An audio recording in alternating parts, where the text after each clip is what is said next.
Bismillahirrahmanirrahim. Assalamualaikum warahmatullahi wabarakatuh. Alhamdulillah.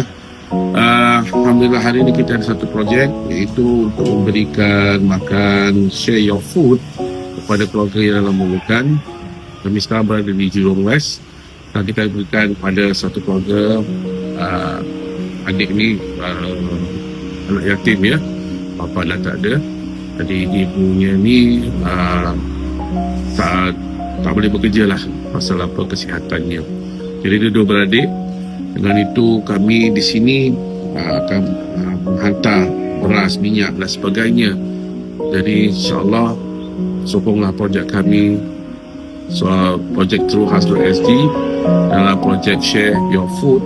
Jadi dalam usaha ini semoga teruskan derma anda, bantuan anda, supaya mereka tidak dalam kelaparan, keburukan dan sentiasa mereka berdiri dengan Allah SWT.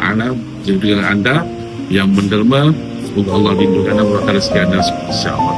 Yuk saksikan, mari.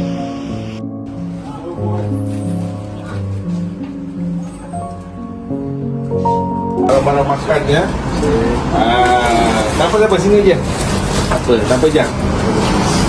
Ada beras, ada minyak, dan juga ada telur. Terima kasih. Ada sakit apa je? Saya baru buat taruh bateri. Oh, Masya Allah. Bismillah, Masya Allah. Dah lama je sakitnya?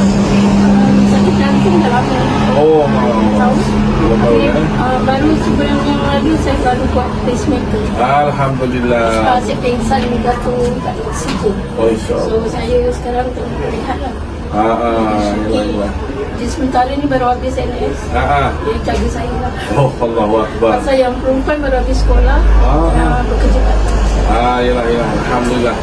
Terima kasih. Ini pun hasil daripada derma daripada jemaah-jemaah ataupun masyarakat Singapura yang mereka dermakan pada kami daripada Tuhan.sg. Jadi kami salurkanlah kepada siapa yang memerlukan, insya-Allah. Kita doakan semoga Ajar sihat walafiat selalu dan anaknya sentiasa dilindungi Allah SWT, insya-Allah. Ya. Terima kasih ya. Saya minta diri dulu Okey, terima kasih. Terima kasih jemaah semua, insya-Allah. Kita jumpa lagi nanti. Terima kasih. Assalamualaikum.